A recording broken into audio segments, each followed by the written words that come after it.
আল্লাহ পাক রব্বুল আলামিন যে আমাদেরকে যে নিয়ামত আমাদের শরীরের মধ্যে দিয়েছে, একটু চিন্তা করেন। ওয়াস্ত সব সময় শুনে আল্লাহ নিজে বলেন, বান্দারে এমন বহু নিয়ামত আছে তোমরা এখনো চোখে দেখো না। ঠিক নেই, আপনি কই তালাশ করবেন? হাজার হাজার নিয়ামত চোখের আড়ালে ফেলে, অনেক নিয়ামত আছে আমরা এখনো দেখছি।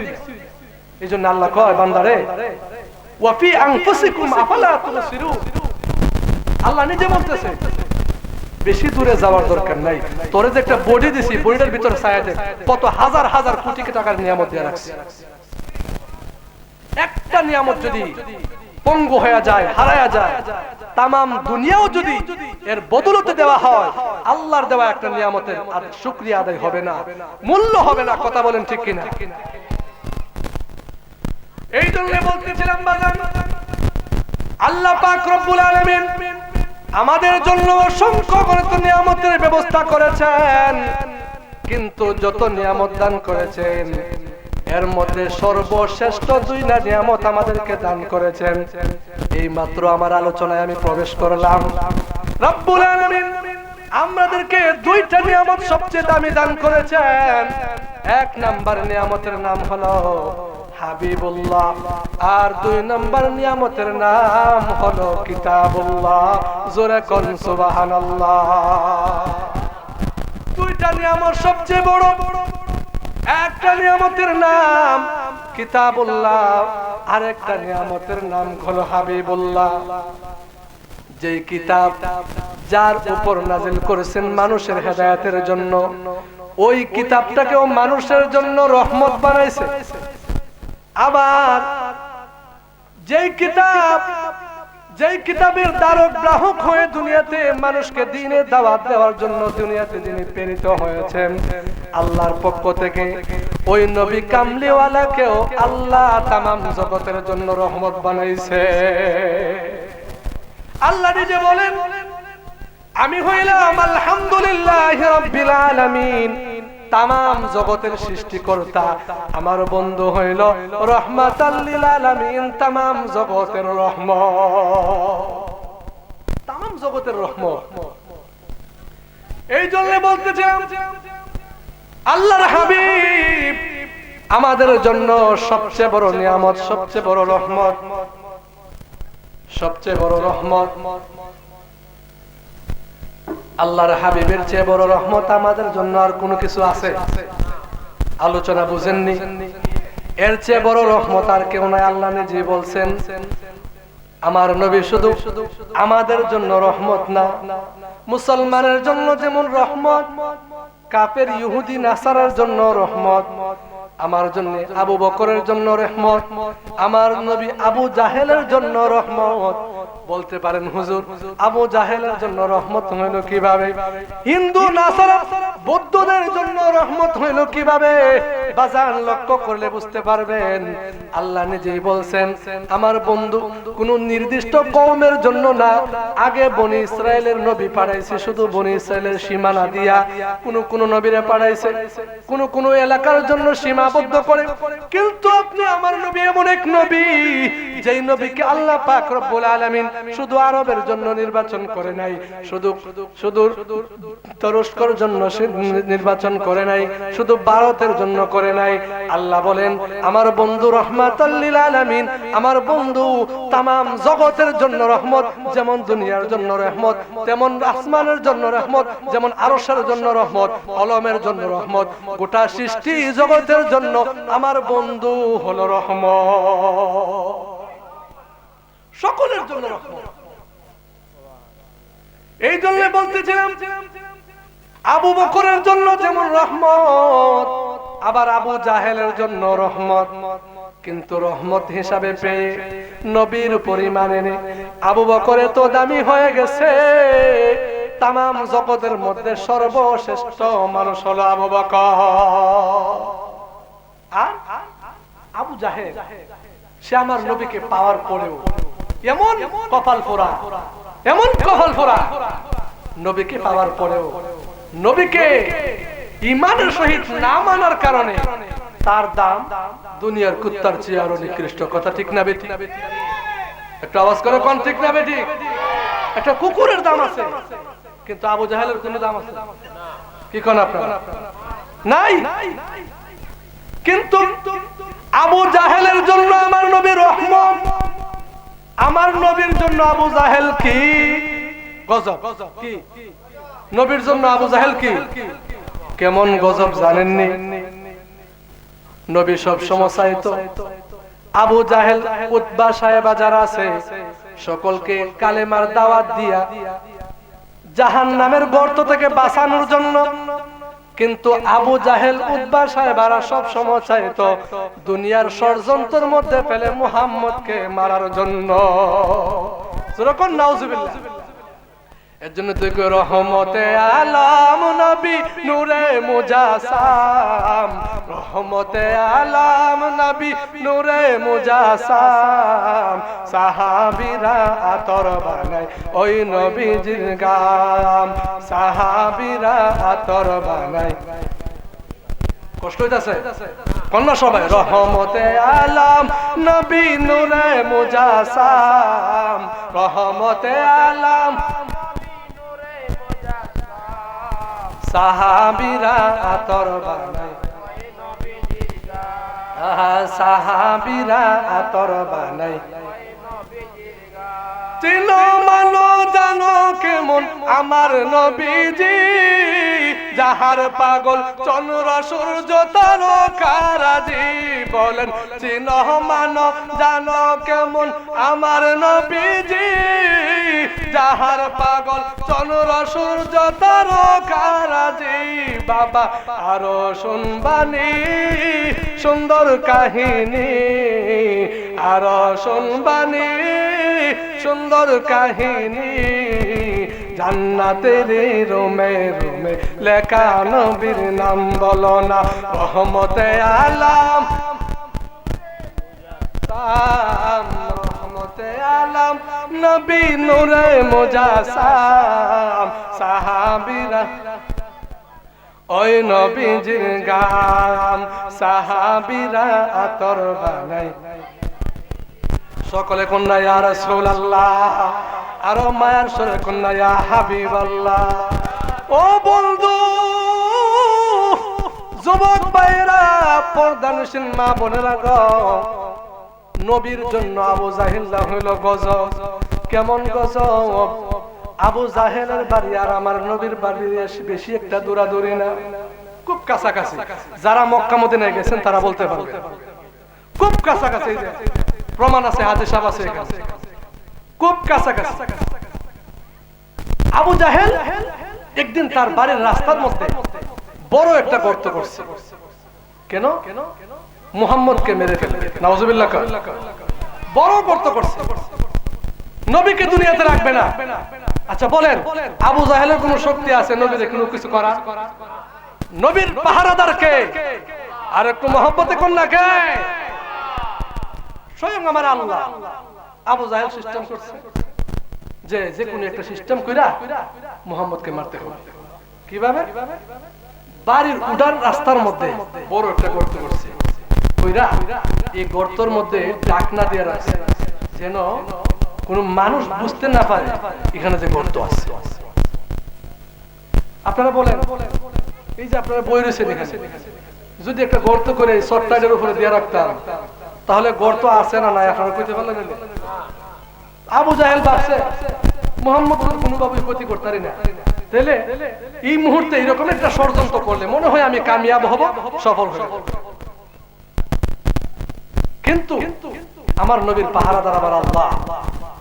আল্লাহর হুকুম ব্যতীত, আল্লাহর সাহায্য যার সাথে থাকে, দুনিয়ার কোন মানুষ তার ক্ষতি করতে পারে না। কথা কোন ঠিক কিনা? এই জন্য আবু জাহেল গর্ত করছে। গর্ত কইরা বলতেছে তার সাথীদেরকে, এই সাথীরা শোনো, গর্ত করছি, ডাকনাও দিলাম, একটা চাদর গায়ে দিয়া গর্তের কিনারে আমি পরে থাকবো। তোমরা মুহাম্মদকে গিয়া বলবা যে ও মুহাম্মদ, তোমার চাচা আবু জাহেল গুরুতর অসুস্থ। কি গুরুতর? আচ্ছা আপনারা বলেন, কি গুরুতর অসুস্থ না বান ধরছে? আর তো জোরে কোন না, বাপ ধরছে না অসুস্থ? বাপ ধরছে, বাপ ধরা লোক পাঠাইছে। আমার নবী তো রহমতের নবী, দু জাহানের বাদশা নবী, নবী কামলিওয়ালার ভিতরে সব সময় একটাই উদ্দেশ্য ছিল, কিভাবে কাফের কুফফারকে দ্বীনের দাওয়াত দিয়ে জান্নাত বানানো যায়। আওয়াজ করে কোন না সুবহানাল্লাহ। সর্বক্ষণ প্যারাশানের থাকতেন, কিভাবে মানুষকে জান্নাত বানানো যায়। আবু জাহেলের চেলা, আবু জাহেলের চেলা সামুন্ডা লোক যখন গিয়া নবীর কাছে বলে, ওগো মুহাম্মদ, আপনার চাচা আবু লাহাব খুব গুরুতর অসুস্থ, আপনাকে একটা নজর দেখতে চায়। নবী গো, আপনার চাচা যেহেতু দেখতে চায়, এমন এক মুমূর্ষ অবস্থা তার হয়েছে, দুনিয়া থেকে মনে হয় বিদায় হয়ে যাবে। কেমন বাটফা বান্দুরা, দুনিয়া থেকে বলে বিদায় যাবে। দ্বীনের নবী, রহমতের নবী মনে মনে ভাবতেছেন, হয়তো মানুষ যখন অসুস্থ থাকে তার দিলটা থাকে বড় নরম, যত বড় কঠোর মিজাজের অধিকারী হোক না কেন, একটা মানুষ যখন অসুস্থ হয় তুলনামূলক তার মনটা অনেক নরম হয়। কথা কোন ঠিক কিনা? নরম হয়। নবী ভাবতেছেন, এই নরম অবস্থায় এই সুযোগে যদি আবু জাহেলকে আমি যদি দ্বীনের দাওয়াতটা দিতে পারি আর যদি কবুল করে নেয়, তাহলে আবু জাহেল চিরদিনের জন্য জাহান্নামের গর্ত থেকে বেঁচে যাবে। এই যে মনের আশা, এই যে মনের আকাঙ্ক্ষা নিয়ে যখন নবী আবু জাহেলের বাড়ির দিকে রওনা হয়ে গেল, বন্ধুরে আমার, ও যুবক ভাইরা, গভীর মনোযোগ দিয়ে শুনেন, কেমন নবীর উম্মত হইলাম, কেমন নবীর উম্মত হইলাম। মুসা নবী আল্লাহর সাথে কথা কয়, তোর পাহাড়ে যায়, তোর পাহাড়ে যায় কথা কয়। তোর পাহাড়ে একদিন আল্লাহ মুসা নবীর সাথে 1,40,000 ভাষায় কথা বলছে।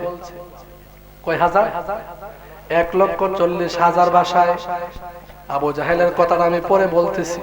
কেমন নবীর উম্মত, কেমন নবী পাইলাম। কিয়ামত পর্যন্ত যদি নবীর উম্মত হওয়ার শুকরিয়া আদায় করে মুসলমান, এরপরেও কিয়ামত নবীর উম্মত হওয়ার শুকরিয়া আদায় শেষ হবে না। মুসা নবী আল্লাহর সাথে কথা কয়, 1,40,000 ভাষায় কথা বললেন। কথা বলা শেষ, আল্লাহ মুসা নবীর জিগা, মুসা রে কি কথা কইছি তুমি বুঝছো নি? না, একটা কথাও বুঝছি না। আল্লাহ কয়, মুসা রে তুমি যদি কথা না বুঝা থাকো, আমাকে তুমি বাধা দিলে না কেন? কেন বাধা দিলে না? আল্লাহ, আমি কথা বুঝি না, তাইলে তো আমি তোমার কথা বুঝায় বলতাম। মুসা নবী কয়, আল্লাহ গো, ও আল্লাহ, আমি তোমার আশিক, আমি তোমার পাগল। পাগল যখন মাসুকের পক্ষ থেকে কুদরতি জবানে কথা শুনে, তখন বুঝলেও ভালো লাগে, না বুঝলেও ভালো লাগে। কথা কোন ঠিক কিনা? এই জন্যই তুই কবি বলে, আশিক বিনে কে বুঝিবে দয়াল নবীর শান। আরে মাসুক বিনে কে বুঝিবে দয়াল নবীর শান। দু জাহানের বাদশাহ নবীজি, দু জাহানের বাদশাহ নবীজি, আমাদের ঈমান। আশিক বিনে কে বুঝিবে দয়াল নবীর শান। কথা কোন ঠিক কিনা? মুসা নবী কয়, আল্লাহ, কথা না বুঝলেও মজা পাইছি, কথা না বুঝলেও মজা লাগে, কথা বুঝলেও মজা লাগে। আল্লাহ কয়, ঠিক আছে, যেহেতু বুঝছো না, এখন তোমারে বুঝায় কয়। আল্লাহ পাক রব্বুল আলামিন এবার 40,000 ভাষার মধ্য থেকে বাদ দিয়া, মুসা নবীর ভাষা ছিল হিব্রু ভাষা। এদিক দিয়ে মনোযোগ দেন, হিব্রু ভাষা ছিল মুসা পয়গম্বরের। আল্লাহ যখন মুসা পয়গম্বরের সাথে কথা বলা আরম্ভ করলো তার নিজের ভাষা দিয়া, আল্লাহ দীর্ঘক্ষণ কথা বলা শেষে মুসারে জিগা, মুসারে এখন কথা বুঝছনি? মুসা পয়গম্বর ডাক দিয়া কয়, আল্লাহ, একটা কথাও বুঝছি না এমন নাই, সব কথাই বুঝছি। সুবহানাল্লাহ কইতেন না? এখন সব কথা বুঝছে না? বুঝছে না, সব কথা বুঝছি। তবে আবার কি? ওগো আল্লাহ, তবে হইল এটা, সব কথা বুঝলাম। মুসা আও আল্লাহ কথা কইছেন আমি মুসার সাথে, কিন্তু যতগুলা কথা কইছেন সবগুলা কথার অধিকাংশই আখির নবী ও তার উম্মতে। কথা কইছেন আমার সাথে ভালো কথা, আমার কথা তো কম, আমার উম্মতের কথা তো কম, কথা তো বেশি কইছেন আখির পয়গম্বর, কথা তো বেশি কইছেন আখির নবীর উম্মতের। এটা তো বুঝলাম। ওগো নবীজি, মুসা পয়গম্বর আল্লাহকে ডাক দিয়া কই, আল্লাহ এই যে প্রেমের আলাপ আমরা করতেছি, আমার তো মনে হয় আপনি আর আমার মধ্যে একটা কোনো পর্দা নাই, মনে হয় একদম বিনা পর্দায় কথা বলতেছি। আল্লাহ কয় মুসা না, যারা ভাবছো তোমার কথা বল, তোমার আর আমার মধ্যে এখনো নূরের 500 পর্দা আছে, এখনো 500 পর্দা আছে। তুমি যে ভাবছো কোনো পর্দা নাই, বিষয়টা কিন্তু ঠিক না। মুসা নবী কয়, আল্লাহ তাইলে যদি 500 পর্দা দিয়ে আমার সাথে কথা কন, আমার তো মনে হয় আমার চেয়ে এত কাছাকাছি আপনার কেউ যাবে না। আল্লাহ গো, এরপরে আর কোন নবীর সাথে বিনা পর্দায় কথা কইবেন নি। আল্লাহ কয় মুসা শোন, শুধু নবী কেরে নবী না, তোমার পরে অনেক নবী আইব, নবীর সাথে তো কথা কম হয়, কিন্তু ভালো করে শুনে রাখো, আমার বন্ধু হাবিবুল্লাহ দুনিয়াতে পাঠামো, আমার বন্ধুরে কিছু উম্মত দিব। সুবহানাল্লাহ কোন না, কিছু উম্মত দিব, উম্মতরে আমি 5 ওয়াক্ত নামাজ দিব, নামাজের মধ্যে প্রত্যেক রাকাতে 2টা সিজদা দিব, প্রত্যেক সিজদার মধ্যে 3 বার বান্দা সুবহান রাব্বিয়াল আলা পড়বে। ওরে মুসা শোনো শোনো, ও মুসা, বান্দা যখন গিয়ে আমাকে বলবে সুবহান রাব্বিয়াল আলা, আমার কুদরতি পাটা এমন ভাবে দিয়া দিব তার কপালের নিচে, তোমার সাথে আমার সাথে 500 পর্দা আছে, কিন্তু আমার বন্ধুর উম্মতের মাঝখানে একটা পর্দাও থাকতো না।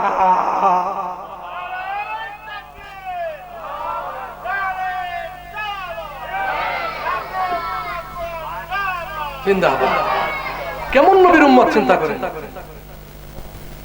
আপনি। আমি সেজদা দেই, কি মনে করছেন? এই সেজদা যদিও দেখা যায় মাটির মধ্যে, কিন্তু আসলে মাটির মধ্যে না, এটা আল্লাহর কুদরতি পায়ের মধ্যে। আওয়াজ করে কোন সুবহানাল্লাহ। বলতেছিলাম বাজার, আমার নবীর উম্মত হওয়াতে তো দাম, আর যিনি নবী তার কত দাম। আল্লাহু আকবার। আল্লাহর হাবিব, আপনি আমার রহমতের নবী। আবু জাহেলকে বাঁচানোর জন্য চেষ্টা করে, আর আবু জাহেল কাতার মধ্যে ফালায় মারার জন্য চেষ্টা করে। যখন আমার নবী আবু জাহেলকে দ্বীনের দাওয়াত দেওয়ার জন্য তার বাড়ির দিকে রওনা হয়ে গেল, আমার নবী জানে না গর্তের কথা, তার ষড়যন্ত্রের কথা, কিন্তু না জানলেও আমার আল্লাহ জানেনি, কারণ আমার আল্লাহ হলো নবীর পাহারাদার। কথা কোন ঠিক কিনা? আমার আল্লাহ ডাক দিয়া কই, জিবরাইল, ওরে জিবরাইল, আর আরশে আযমে থাকিস না, আমার বন্ধুকে মারার জন্য ষড়যন্ত্র চলছে দুনিয়াতে, যা যা আমার বন্ধুকে আমি আল্লাহর সালাম দেয়, সালাম দিয়া জানা দেয় আমার বন্ধু যেন আর সামনের দিকে একটা কদম না বাড়ায়, একটা কদম যেন আর সামনে না বাড়ায়। জিবরাইল আলাইহিস সালাম মুহূর্তের ভিতরে হাজির হয়ে গেল, আয়া বলতেছে, ইয়া রাসূলুল্লাহ, ইয়া হাবিবাল্লাহ, নবী গো, আল্লাহর সালাম গ্রহণ করেন। আল্লাহর নবী কয়, জিবরাইল, এত তাড়াতাড়ি হুড়া কইরা তুমি আমার কাছে আসলা, কারণ কি? আল্লাহর নবীর কথা শুনে জিবরাইল কয়, নবী গো, আল্লাহ পাঠাইছে আল্লাহর সালাম দেওয়ার জন্য, আর একটা সংবাদ দেওয়ার জন্য। আপনি জানেন না, আবু জাহেল আপনাকে মারার জন্য বড় ষড়যন্ত্র সিস্টেম করছে, গর্ত খনন করে রাখছে। ওগো নবীজি, আপনি আর সামনের দিকে যাবেন না, আপনি হুজরা মুবারকের দিকে চলে যান, আপনার বাসার দিকে চলে যান, বাড়ির দিকে চলে যান, আর সামনে যায়েন না। আমার নবী কয়, জিবরাইল রে, আমার চাচা আবু জাহেল বড় অসুস্থ, শুনলাম সে বড় অসুস্থ, এই অসুস্থর মাঝখানে দিয়ে যদি আমি তার কালেমার দাওয়াতটা দিয়ে দেই তাহলে হয়তো বা কালেমার দাওয়াতটা রাখতে পারে। জিব্রাইল বলে না না, সে আসলে অসুস্থ না, সে বান ধরছে। কথা কোন ঠিক কিনা? জিব্রাইলের কথা শুনে আল্লাহর নবী, দয়াল নবী তার গন্তব্য বাড়ির দিকে যখন রওনা হয়ে গেলেন, এই খবর যখন আবু জাহেল শুনলো, আবু জাহেলের ছেলেরা সাথীরা যখন তার কানে পৌঁছায় দিল, আবু জাহেল মনে মনে ভাবলো মুহাম্মদ গর্তের কিনারা থেকে আবার চলে যাবে, এটা হইতে পারে না, দৌড় দিয়া মুহাম্মদকে ধরতে হবে। কিন্তু আল্লাহর কি মহিমা, আবু জাহেল যে গর্ত খনন করছে, কোন দিকে গর্ত খনন করছে আল্লাহ তা বলায়া দিছে। আল্লাহু আকবার কোন, জোরে কোন না ইয়া রাসূলুল্লাহ। আল্লাহ বলায়া দিছে। আল্লাহর নবীকে ধরার জন্য যখন দৌড় দিছে, দৌড় দেওয়ার সাথে সাথে আবু জাহেলের গর্তের কথা ভুলে গিয়া আবু জাহেলের গর্তের মধ্যে আবু জাহেলই পড়ছে। বাংলাদেশে একটা কথা আছে, মুরব্বীরা কইতে পারবে, যে পড়ার জন্য গর্ত করলে নিজে ফেরা, জোরে কোন না, পড়ার জন্য গর্ত করলে আসেনি, আসেনি সমাজেরও মানুষ আছে না, সারবাক কম, পরের দোষ নিয়ে খালি গুড গুড গুড গুড, কিন্তু নিজের খবর নাই। এই যে আবু জাহেল মারার জন্য চেষ্টা করছে নবীরে, এখন মরবো কে? নিজে মরতো না। আবু জাহেল যখন গাতাত পড়ছে, আবু জাহেলের সাথীরা কইতেছে গাতাত পড়ছেন, কোন সমস্যা নেই, গাতাত পড়লে মানুষ উঠার ব্যবস্থা আছে না, মই আছে, সোহম আছে, দড়ি আছে, রশি আছে, সবই তো আছে, টান দিয়ে উঠে দেবেন, যত টেনশন কিসে, কোনো চিন্তা করেন না, বাড়ির থেকে সোহম লয়ে আয়। সোহম বুঝেননি? মই। আবু জাহেল কাছে ঠিক আছে লয়ে আও। বাড়ির থেকে মই আনছে গিয়া, গর্ত মনন করেন 10 হাত, মই আনছে 20 হাত, তাহলে আরো কয় হাত বাকি থাকতো? 10 হাত বাকি থাকতো নি? কথা বুঝুন না আপনারা? 10 হাত আর বাকি থাকতো, কিন্তু গর্তের ভিতরে যখন 20 হাত দিল, এখনো দেখা যায় 8 হাত বাকি থাকে। নিচু উপরের দিকে না, কিন্তু এক্সট্রা না, আরো প্রয়োজন। টান পড়ছে, কি পড়ছে? টান। আরেকজন বলতেছে ঠিক আছে, মাত্র আদাত, একটা রশি নিয়ে রশি আনছে, আদাতের জায়গা তারা 5 হাত, এখন তো আরো 4.5 হাত থাকতো, কিন্তু দড়ি যখন ছাড়ছে এখন দেখা যায় আরো তা হাত, মানে এটা জোড়া লাগে না। কন্যা এটা কার কুদরত? নবীর পাহারাদার কে? মুসলমান ইমানদারের পাহারাদার কে? এই জন্য মুসলমানরা কাউকে বই করতে পারে না একমাত্র আল্লাহ ছাড়া। কথা কোন ঠিক কিনা? আবু জাহেল উঠানোর জন্য মই আনলো, রশি আনলো, তো যখন আরো 8 হাত বাকি থাকে, উপর থেকে আওয়াজ দিতেছে স্যার, চিন্তা করেন না, মাত্র 8 হাত, ফাল দেন, ফাল দিলে কিন্তু দুললে তরবে। কোন যে জায়গার মধ্যে 10 হাত বা 4.5 হাত বেশি টাকার কথা, এখানে ফাল দিয়ে লাগাতে হবে। এই যে কারেন্টের চুইস, বাতি জ্বলতেছে, এটার মধ্যে সবাই মিলে ফুয়া এটা লিখবো, বন্ধ হবে? এটা তো সিস্টেম আছে। চুইসে টিপা দিলে 10 জন লাগতো না, ছোট বাচ্চাদের লিপা দেবো, ঠিক না? ঠিক আওয়াজ করা করেন না, ঠিক না? ঠিক সিস্টেম লাগতে। আবু জাহেল তো বাড়তেছে, মাত্র আদাত তাহে, সবাই মিলে চেষ্টা করলো। আচ্ছা ঠিক আছে, ফাল দিয়েও যখন লাগাল ভাই না, আরো 10 হাত আনছে, আরো 10 হাত। আগের কথা এখনো বাকি তাহে আদাত। আবু জাহেল গর্তের ভিতর থেকে ডাক দেয়া কয়, উপরের মানুষেরা রে, আর রশি দিয়া কোনো কাজ হবে না, আর মই দিয়া কোনো কাজ হবে না, আমাকে যদি গর্তের ভিতর থেকে তুলতে হয়, তাহলে যাকে মারার জন্য ষড়যন্ত্র করছিলাম, মুহাম্মদ ছাড়া আমাকে গর্ত থেকে কেউ উড়াইতে পারবে না। যাও, মুহাম্মদকে নিয়ে আসো, মুহাম্মদ ছাড়া আমাকে গর্ত থেকে উঠানোর কারো কোনো শক্তি নেই। আচ্ছা আপনারা কোন আপনারে বা আমারা যদি কেউ মারার জন্য এরকম একটা ষড়যন্ত্র করতো, আর যদি পরে লুক পাঠাইতো যে অমুক করে গিয়া কো আমি বিপদে আছি, আমার বিপদ থেকে মুক্তি করতো, আমরা গেলাম গেলেও আগে মসজিদে গেলাম, নামাজ পড়িয়া ভালো করে উজু করে নামাজ পড়ে করলাম, আল্লাহ এতে মরছে এমর এরা আবার উঠে ফেলে গেলাম কইলাম নি। কিন্তু আপনি আমার নবী, আপনার আমার আদর্শে বিশ্বাসী না। আল্লাহ যে বলছে ওমা আরসালনাকা ইল্লা রাহমাতাল লিল আলামিন, বন্ধুরে বন্ধু আমি আপনাকে সারা জগতের জন্য, তামাম জগতের জন্য রহমত বানাইছি। সুবহানাল্লাহ। শুধু মানুষের জন্য রহমত না, আল্লাহর হাবিব রাস্তা দিয়ে হাঁটে, একটা উট চোখের পানি ছাইরা রাসূলের দরবারে কান্দে আর বলে নবী গো আজকে অনেক দিন হয়ে গেল আমার মালিক আমাকে খাবার দেয় না, অনেক দিন হয়ে গেল আমাকে গোসল করায় না। আল্লাহর হাবিব আপনি আমার নবী, দু জাহানের নবী, কামলেওয়ালা। বলে উটের মালিককে ডেকে আনে, বলে হে মালিক উট কিন্তু আমার কাছে অভিযোগ করছে, অভিযোগ তুমি উটের প্রতি যত্ন নিও, উটকে তুমি ঠিক মতো খাবার দাও না, উটের অবস্থা কিন্তু খারাপ হয়ে গেছে, উটে কিন্তু আমার কাছে বিচার দিছে। তাহলে কি বোঝা যায় নবী কি শুধু আমাদের জন্য না, হিংস্র প্রাণীর জন্য? অসংখ্য তো মুজিজা আছে, উট বনের বাঘ, হিংস্র প্রাণী, গাছ গাছালি নবীর নবুয়তের সাক্ষী দিছে কি দিছে না?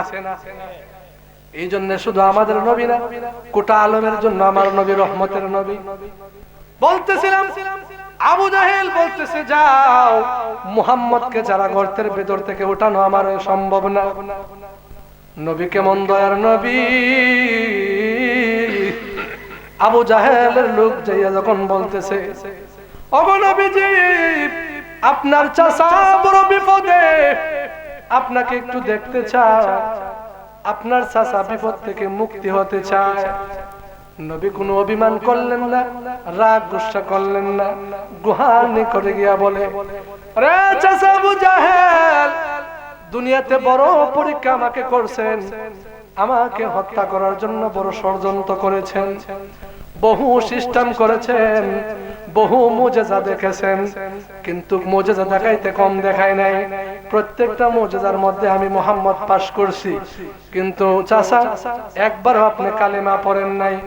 এই যে গুহার ভিতরে পড়লেন, গুহার ভিতর থেকে আমি আপনাকে উদ্ধার করব, তবে একটা কথা দিবেন নি? আবু জাহেল গর্তের ভিতর থেকে বলে মুহাম্মদ তাড়াতাড়ি উদ্ধার করো, যে অবস্থা দেখতেছি আর কিছুক্ষণ যদি গর্তের ভিতরে থাকি তাহলে আমার আর খুঁজে পাওয়া যাবে না। আমি কিন্তু নিচে যাইতেছি, যা করার তাড়াতাড়ি করো। আর তোমারে নবী বিল্লাহ স্বীকার করতাম না, এটা হইতেই পারে না, তোমারে অবশ্যই আমি স্বীকার করব, খালি উঠাও। দিনের নবী, রহমতের নবী, কোন রশি নাই, মই নাই, অন্য সব কিছুর সাহায্য ব্যতীত শুধু রহমতের হাতটা গর্তের ভিতরে বাড়ায় দিছে।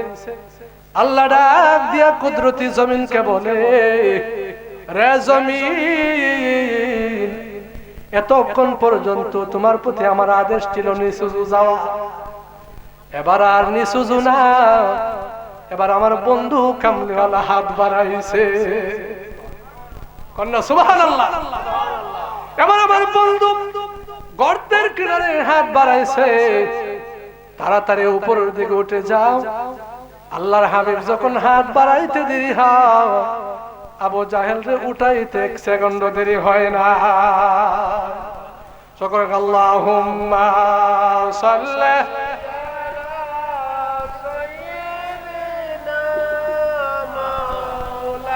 না মুহাম্মাদ ওয়া আলা সাইয়্যিদিনা মাওলানা মুহাম্মদ। বলতেছিলাম আবু জাহেলকে গর্ত থেকে উদ্ধার করল। আপনার মনোযোগ আছে তো? কষ্ট হইতেছে? আবু জাহেলকে উঠাইলো, কথা ছিল কি নবীকে খুশি করবে কিনা, কিন্তু গর্তের ভিতর থেকে উঠটা এই যে নিমক হারাম, নিমক হারামের গড়ের নিমক হারাম,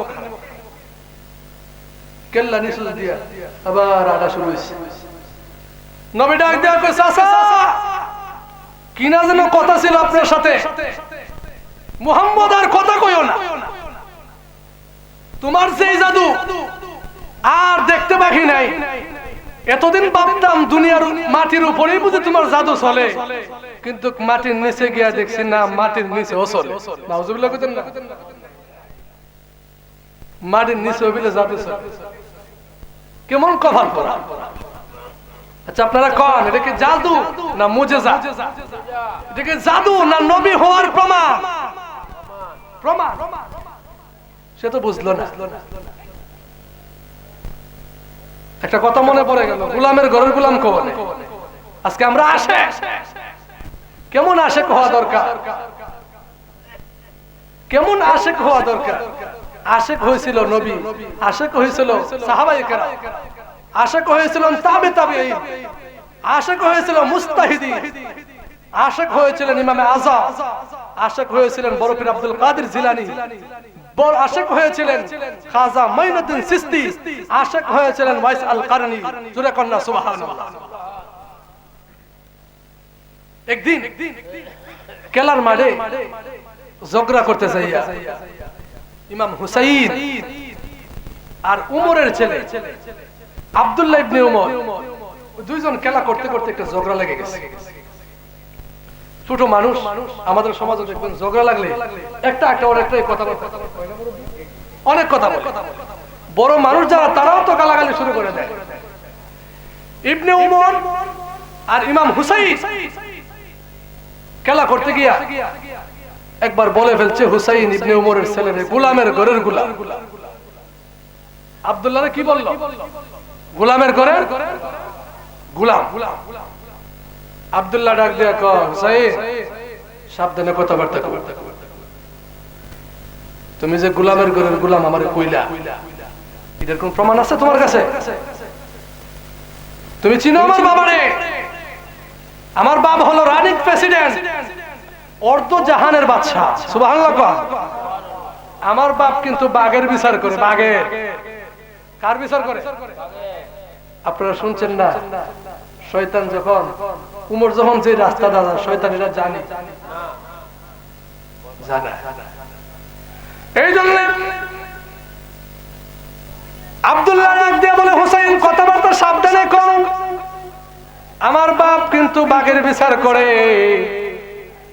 আমি যদি আমার বাবার কাছে তোমার এই বিচারের অভিযোগ দেই, তোমারও কিন্তু ছাড় দিত না।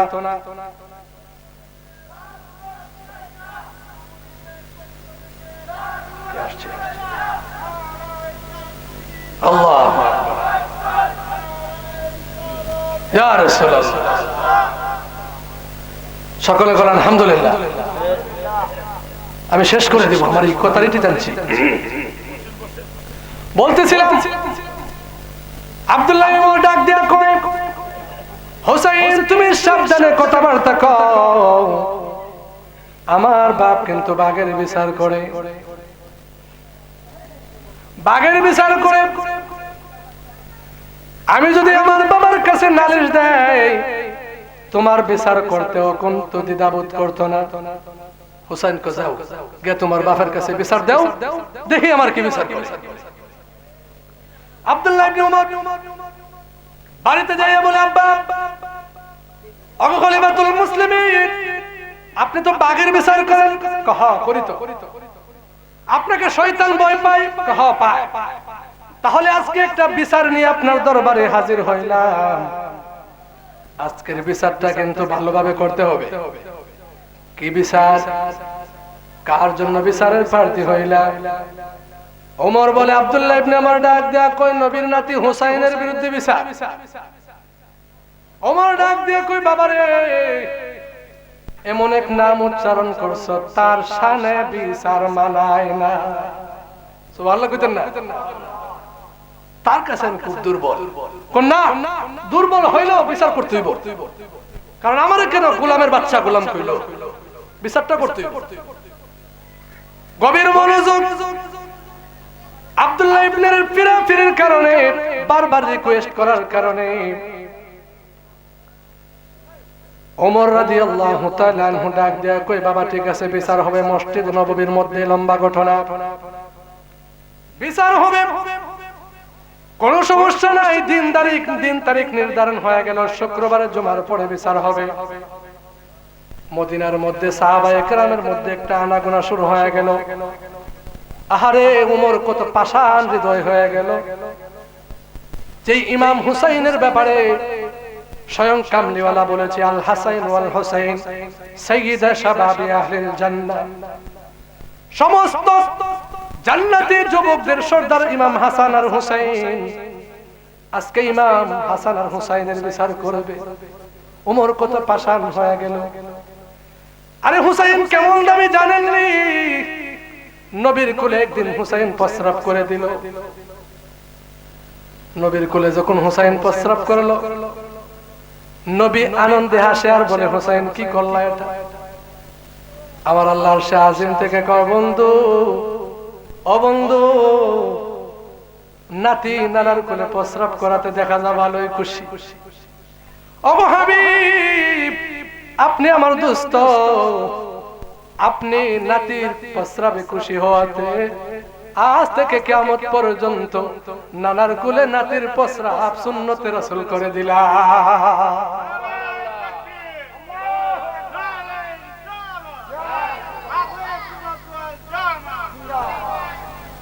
বাজার আমার পাক পাঞ্জাবের দাম আসেনি, জোরে কন্যা হুসাইনের কত দাম।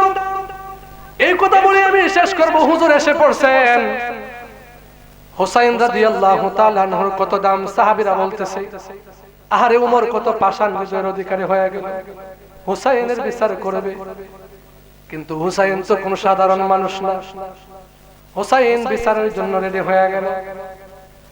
মসজিদে নববীর মধ্যে হুসাইনের বিচার হবে। শুক্রবারের দিন সমস্ত সাহাবীরা উপস্থিত হয়ে গেল। মিম্বরে বসে ওমর ডাক দিয়া কই, হুসাইন আসো? কো আসি তো। ঠিক আছে, বিচার এখনই হবে। রে হুসাইন, তুমি কি আমার ছেলেকে গোলামের ঘরের গোলাম বলছো? হুসাইন ডাক দিয়া কই, হ্যাঁ বলছি তো। সুবহানাল্লাহ কইতেন না? আমরা সমাজের ফুলাফান হইলে মা শিখায় দিলে একটা মিছা কথা কইবে, জানডা বাচ্চা যাবে। জান বাজানো ফরজ, ফতোয়া শিখাই দিলেন, কথা ঠিক না? একটা মিছা কথা কইবে, জান বাঁচানো ফরজ। এটা মুসলমানের আদর্শ হইতে পারে না। মুসলমান জাতি মিথ্যার আশ্রয় নিতে পারে না। তারা জীবন দিতে পারে, কখনো হকের সামনে তারা মাথা নত করতে পারে না, বাতিলের সামনে তারা মাথা নত করতে পারে না। কথা কোন ঠিক কিনা? হুসাইন রাদিয়াল্লাহু তাআলা আনহু ওমরের সামনে রাখ দিয়া কয়, আপনার ছেলেকে আমি গোলামের ঘরের গোলাম বলছি। সাহাবায়ে কেরাম বলেন, ওমর, ছোট মানুষদের ব্যাপার সবার একটু নমনীয় ভাবে দেখে নিলে হয়। ওমর কয়, না তোমরা বলি না, আপনারা থামেন, আজকে বিচার হবে। সাহাবীদের মধ্যে একটা আতঙ্ক বিরাজ করতেছে। আর নবীর তো আদরের নাতি, শুধু নবী হুসাইনকে ভালোবাসে না, আল্লাহ হুসাইনকে ভালোবাসে। যে হুসাইন উম্মতে মুহাম্মাদের জন্য কারবালার প্রান্তরে ইয়াজিদের হাতে নির্মমভাবে শহীদ হয়েছে, আমার মন সাক্ষী দেয় ওই শাহাদাতের বিনিময়ে, প্রত্যেকটা রক্তের বিনিময়ে, ফোঁটা ফোঁটার বিনিময়ে আল্লাহর নবীর উম্মতদেরকে আল্লাহ জান্নাত দান করবে।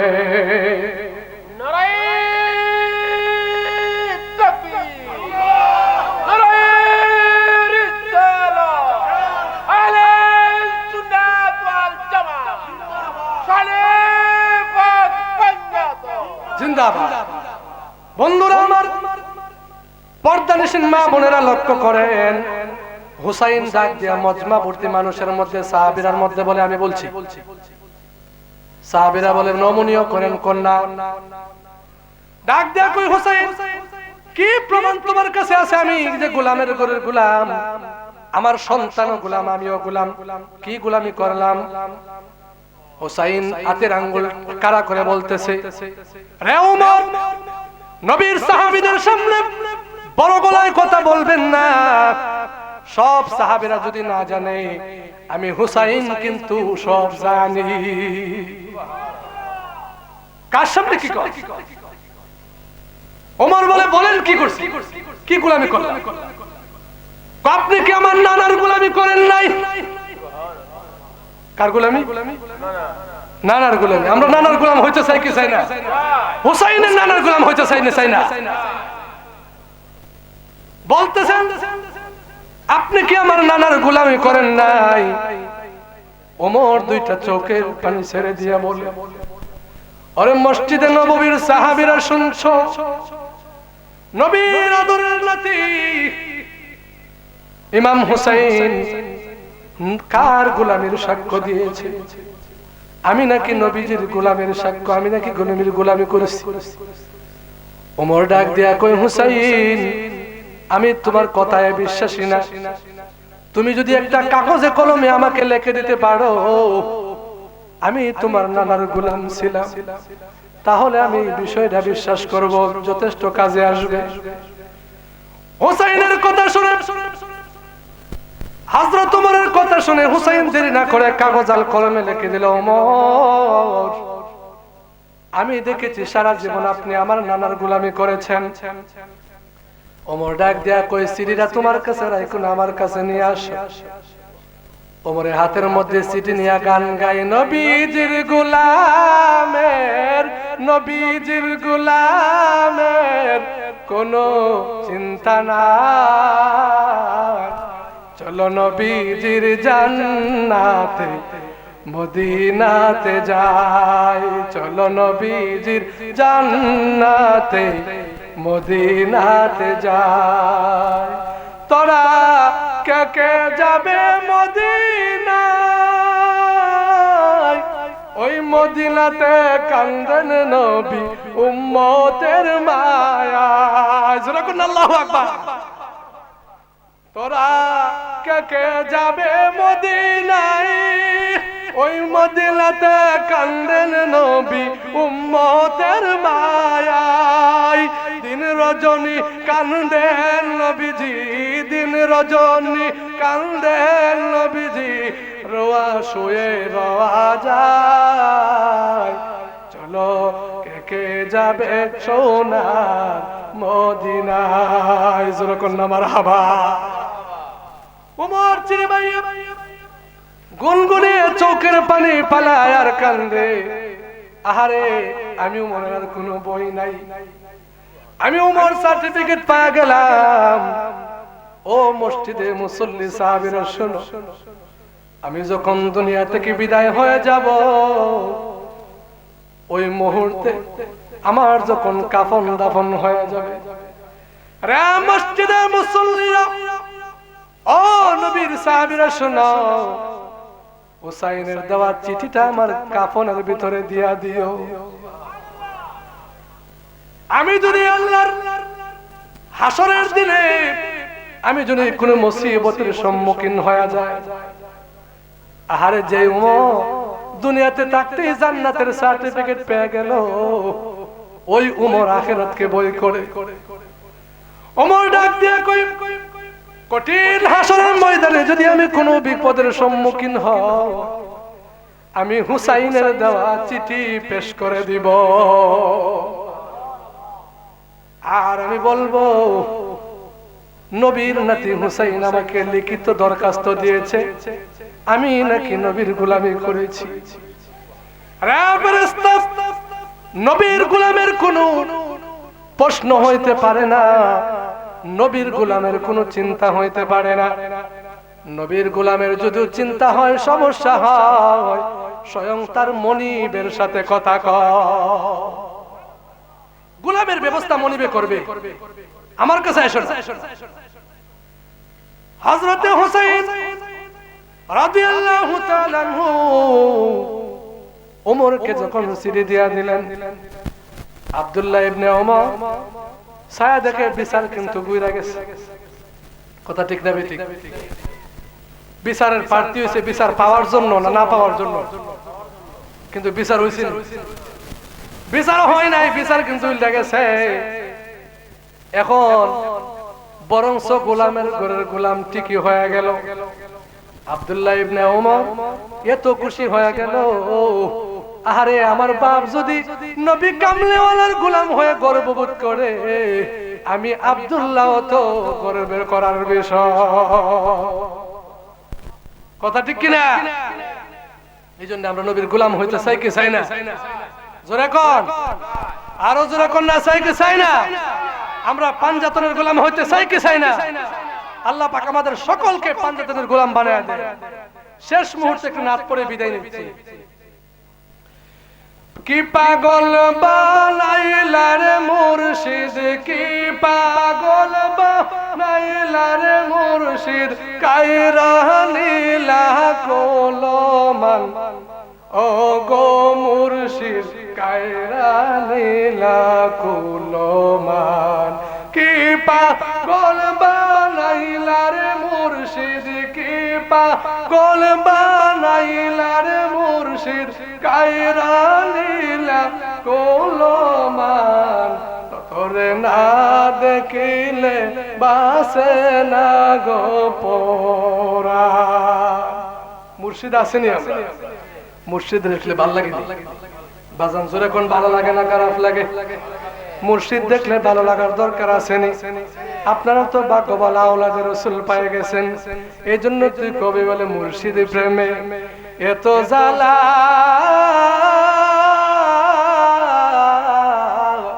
জল দিলে নিবে না।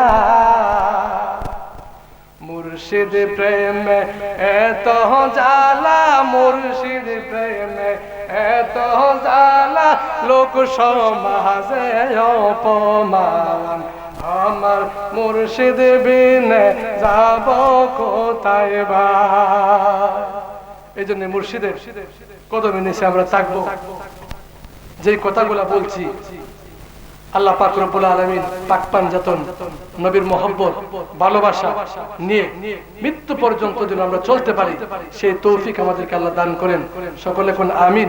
হুজুর অনেক আগে আসছে, আমি হুজুরের কাছেও ক্ষমা চেয়ে নিচ্ছি, সময় বিলম্ব করে ফেলছি। ইনশাআল্লাহ যদি সামনে বাসি পরবর্তী সময় দেখা হবে, সকলে দোয়া করবেন। আসসালামু আলাইকুম ওয়া রাহমাতুল্লাহি ওয়া বারাকাতুহু। মাশাআল্লাহ, অনেক সুন্দর আলোচনা করেছেন হুজুর। হুজুরকে মাহফিল কমিটির পক্ষ থেকে মোবারকবাদ। সম্মানিত হাজির, আপনারা এখানে যারা দোকানপাটে বসে আছেন, আমাদের মাহফিলে চলে আসুন, যার জন্য আমরা আকাঙ্ক্ষিত বিশ্বনন্দিত মুফাসসিরে কুরআন